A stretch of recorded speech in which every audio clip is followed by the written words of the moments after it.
ದಲಿತ ಸಂಘಟನೆಗಳ ಸಂಯುಕ್ತ ರಂಗದಿಂದ ಇವತ್ತು ಪತ್ರಿಕಾಗೋಷ್ಠಿಯನ್ನು ಕರೆಯಲಾಗಿದೆ.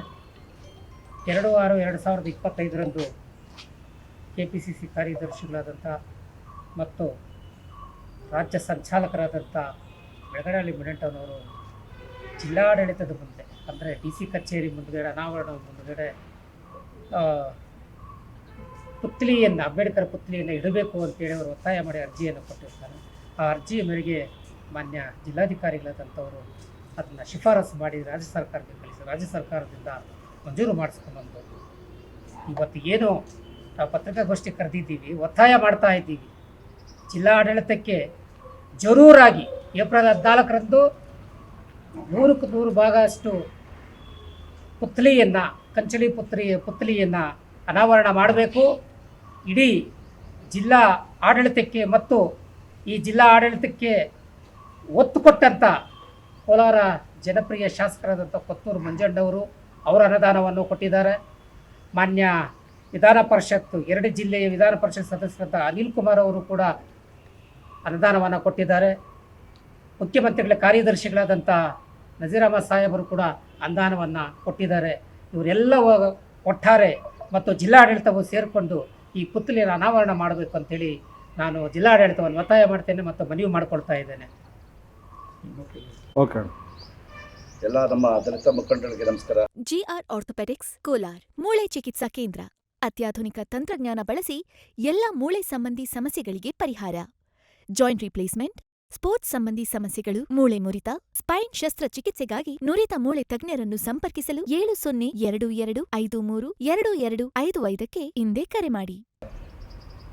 ವಿಶ್ವಜ್ಞಾನಿಗಳು, ಸಂವಿಧಾನ ಶಿಲ್ಪಿ, ಭಾರತ ರತ್ನ ಡಾಕ್ಟರ್ BR ಅಂಬೇಡ್ಕರ್ ಸಾಹೇಬ್ರ ಕಂಚಿನ ಶಿಲ್ಪಿಯನ್ನು ಜಿಲ್ಲಾಧಿಕಾರಿಗಳ ಕಚೇರಿ ಮುಂದೆ ನಿಲ್ಲಿಸ್ತಕ್ಕಂಥ ಒಂದು ವಿಚಾರ ಕೇಳಿ ಭಾಳ ಸಂತೋಷವಾಯಿತು.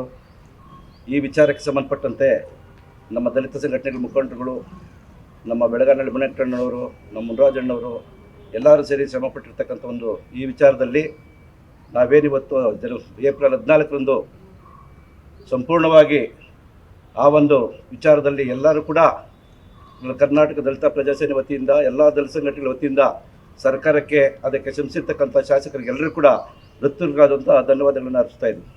ನಮಸ್ಕಾರ. ಬಹುದಿನದ ಬೇಡಿಕೆಯಾಗಿದ್ದಂಥ ಭಾರತ ರತ್ನ ಮತ್ತು ಸಂವಿಧಾನ ಶಿಲ್ಪಿ ಡಾಕ್ಟರ್ ಬಾಬಾ ಸಾಹೇಬ್ ಅಂಬೇಡ್ಕರ್ ಅವರ ಕಂಚಿನ ಪ್ರತಿಮೆಯನ್ನು ಜಿಲ್ಲಾ ಆಡಳಿತ ಬಂದ ಆವರಣದೊಳಗಡೆ ನಿಲ್ಲಿಸಬೇಕು ಅಂತಕ್ಕಂಥ ಒಂದು ಮಹದಾಸೆಯನ್ನು ಜಿಲ್ಲೆಯ ಎಲ್ಲ ದಲಿತ ಸಂಘಟನೆಗಳ ಒಕ್ಕೂಟದ ಮತ್ತು ಎಲ್ಲ ಜನರ ಒಂದು ಅಭಿಲಾಷೆ ಆಗಿತ್ತು. ಅದರಂತೆ ನಾವೊಂದು ಅರ್ಜಿಯನ್ನು ಜಿಲ್ಲಾಧಿಕಾರಿಗಳಾದಂಥ ಡಾಕ್ಟರ್ MR ರವಿ ಸಾಹೇಬರಿಗೆ ಕೊಟ್ಟಾಗ ಅವರು ಸರ್ಕಾರಕ್ಕೆ ಶಿಫಾರಸು ಮಾಡಿದರು. ಸರ್ಕಾರದಲ್ಲಿ ಸಾಧಕ ಬಾಧಕಗಳನ್ನು ಚರ್ಚೆ ಮಾಡಿದಂಥ ಕಂದಾಯ ಇಲಾಖೆಯ ಪ್ರಧಾನ ಕಾರ್ಯದರ್ಶಿಗಳಾದಂಥ ಸನ್ಮಾನ್ಯ ರಾಜೇಂದ್ರ ಕುಮಾರ್ ಕಟಾರಿಯ ಮತ್ತು ಕಾನೂನು ಇಲಾಖೆಯ ಪ್ರಧಾನ ಕಾರ್ಯದರ್ಶಿಗಳಾದಂಥ ನೇರಳೆ ವೀರಭದ್ರಯ್ಯ ಭವಾನಿ ಮೇಡಮ್ರವರು ಎಲ್ಲ ಕೂಡ ಚರ್ಚೆ ಮಾಡಿ ಅದನ್ನು ಕಾನೂನು ಸಚಿವರಿಗೆ ಶಿಫಾರಸು ಮಾಡಿದರು. ಕಾನೂನು ಸಚಿವರಾದಂಥ ಸನ್ಮಾನ್ಯ HK ಪಾಟೀಲ್ ಸಾಹೇಬರು ಅದನ್ನು ಪರಿಶೀಲಿಸಿ ಅನುಮತಿಯನ್ನು ಕೊಟ್ಟಿದ್ದಾರೆ. ಆ ಅನುಮತಿ ಮೇರೆಗೆ ಇತ್ತೀಚೆಗಷ್ಟೇ ಜಿಲ್ಲಾಧಿಕಾರಿಗಳ ಕಚೇರಿಯ ಸಭಾಂಗಣದಲ್ಲಿ ಅವರ ಕಚೇರಿಯಲ್ಲಿ ನಮ್ಮ ಕ್ಷೇತ್ರದ ಕೋಲಾರ ಕ್ಷೇತ್ರದ ಜನಪ್ರಿಯ ಶಾಸಕರಾದಂಥ ಡಾಕ್ಟರ್ ಕೊತ್ತೂರು ಮಂಜುನಾಥ್ ಸಾಹೇಬರು ಮತ್ತು ಚಿಕ್ಕಬಳ್ಳಾಪುರ ಕೋಲಾರ ವಿಧಾನ ಪರಿಷತ್ತಿನ ಶಾಸಕರಾದಂಥ ಮಾನ್ಯ ML ಅನಿಲ್ ಕುಮಾರ್ ಅವರು ಮತ್ತು ಜಿಲ್ಲಾ ಜಂಟಿ ನಿರ್ದೇಶಕರಾದಂಥ ಶ್ರೀನಿವಾಸ್ ಅವರು ಮತ್ತು ನಗರಸಭೆಯ ಆಯುಕ್ತರು ಮತ್ತು PD ಇವರೆಲ್ಲ ಅಧಿಕಾರಿಗಳೊಂದಿಗೆ ಒಂದು ಸುತ್ತಿನ ಸಭೆಯನ್ನು ನಡೆಸಿದರು.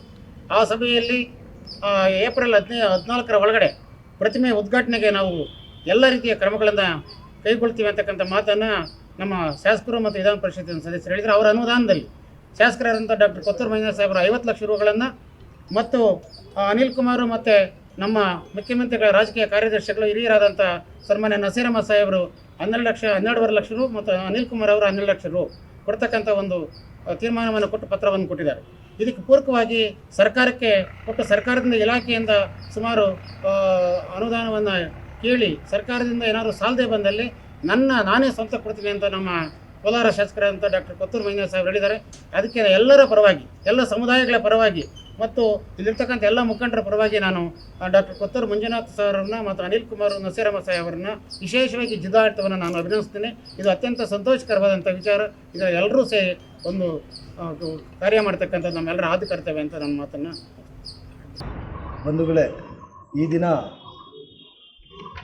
ನಾವು ದಲಿತ ಸಂಘಟನೆಗಳ ವತಿಯಿಂದ ಪತ್ರಿಕಾಗೋಷ್ಠಿಯನ್ನು ಕರೆದಿರುವ ವಿಚಾರ ಏನಂದರೆ, ಕೋಲಾರದ ಜಿಲ್ಲಾಡಳಿತ ಭವನದ ಮುಂದೆ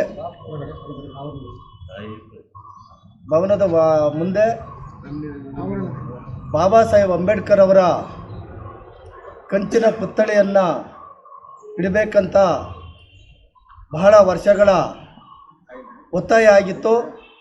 ಅದರಂತೆ ನಮ್ಮ ಹಿರಿಯ ಮುಖಂಡರು ಆದಂತಹ ಬೆಳಗನಹಳ್ಳಿ ಮುನೇಂಟಣ್ಣರವರು ಜಿಲ್ಲಾಧಿಕಾರಿಗಳಿಗೆ ಅರ್ಜಿ ಕೊಟ್ಟು ಜಿಲ್ಲಾಧಿಕಾರಿಗಳು ಅದನ್ನು ಸರ್ಕಾರಕ್ಕೆ ಶಿಫಾರಸು ಮಾಡಿರ್ತಾರೆ. ಅದನ್ನು ಹೋರಾಟ ಮಾಡಿ ಆ ಅರ್ಜಿ ಹಿಂದೆ ಸರ್ಕಾರದ ಗಮನಕ್ಕೆ ತಂದು ಜಿಲ್ಲಾಡಳಿತ ಭವನದ ಆವರಣದಲ್ಲಿ ಒಂದು ಭವ್ಯವಾದ ಅಂಬೇಡ್ಕರ್ ಅವರ ಪುತ್ಥಳಿಯನ್ನು ನಿರ್ಮಾಣ ಮಾಡಬೇಕಂತ ಇಡೀ ಜಿಲ್ಲಾದ್ಯಂತ ಎಲ್ಲ ಸಮುದಾಯದವರು ಒತ್ತಾಯ ಇದೆ. ಅದಕ್ಕೆ ಅನುಮತಿ ಕೊಡಬೇಕಂತೇಳಿ ಸರ್ಕಾರದ ಗಮನ ಸೆಳೆದು ಬೆಳಗನಹಳ್ಳಿ ಮುನೇಂಟಣ್ಣವರು ಅದರಿಗೆ ಅನುಮತಿ ತಂದಿದ್ದಾರೆ. ಈ ಪುತ್ಥಳಿ ನಿರ್ಮಾಣದ ಅನುಮತಿ ಕೊಟ್ಟಿರುವಂತಹ ಸರ್ಕಾರಕ್ಕೆ ಮೊದಲನೇದಾಗಿ ನಾವು ದಲಿತ ಸಂಘಟನೆಗಳ ವತಿಯಿಂದ ಸರ್ಕಾರಕ್ಕೆ ಅಭಿನಂದನೆ ಸಲ್ಲಿಸ್ತೀವಿ. ಏನೀಗ ಸರ್ಕಾರ ಅನುಮತಿ ಕೊಟ್ಟಿದೆಯೋ ಇದನ್ನು ಜಿಲ್ಲಾಡಳಿತ ಏನು ಮುಂದಿನ ತಿಂಗಳು ಬರುವಂಥ ಏಪ್ರಿಲ್ 14ರಂದು ಬಾಬಾ ಸಾಹೇಬ್ ಅಂಬೇಡ್ಕರ್ ಅವರ ಜಯಂತಿ ಇದೆ. ಆ ಜಯಂತಿಯಂದು ಈ ಅಂಬೇಡ್ಕರ್ ಅವರ ಪುತ್ಥಳಿಯನ್ನು ಉದ್ಘಾಟನೆ ಮಾಡಬೇಕು ಅಂತ ನಾವೆಲ್ಲರೂ ಒತ್ತಾಯ ಮಾಡ್ತಾ ಇದ್ದೀವಿ.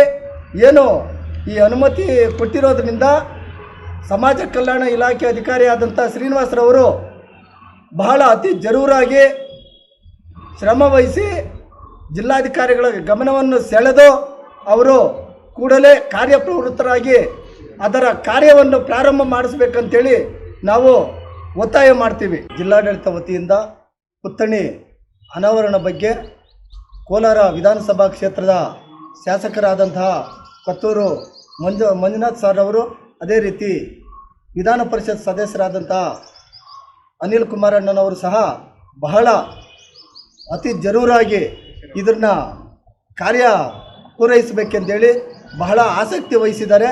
ಅವರಿಗೆ ನಾವು ದಲಿತ ಸಂಘಟನೆಗಳ ಪರವಾಗಿ ನಾನು ಹೃತ್ಪೂರ್ವಕ ಧನ್ಯವಾದಗಳನ್ನು ನಾನು ಅರ್ಪಿಸ್ತಾ ಇದ್ದೀನಿ. ಅವರು ಏನಲ್ಲಿ ಪುತ್ಥಳಿ ಅನಾವರಣಕ್ಕೆ ಏನು ಖರ್ಚು ವೆಚ್ಚಗಳಾಗುತ್ತೆ ಅದನ್ನೆಲ್ಲ ನಾವೇ ವಿಧಾನ ಪರಿಷತ್ ಸದಸ್ಯರಿರ್ಬೋದು ಅಥವಾ ನಾನು ಶಾಸಕರಿರ್ಬೋದು ಎಲ್ಲ ನಾವೇ ಕೂಡ ಅದೆಷ್ಟೇ ಲಕ್ಷ ಆಗಲಿ ನಾವೇ ಕೂಡ ಆ ಖರ್ಚು ವೆಚ್ಚ ಎಲ್ಲ ಭರಿಸ್ತೀವಿ.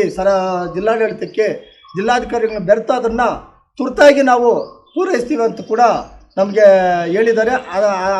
ಆದ್ದರಿಂದ ಅವರಿಗೆ ನಾವು ಹೃದಯಪೂರ್ವಕ ನಾವು ಧನ್ಯವಾದಗಳನ್ನ ಅರ್ಪಿಸ್ತೀವಿ.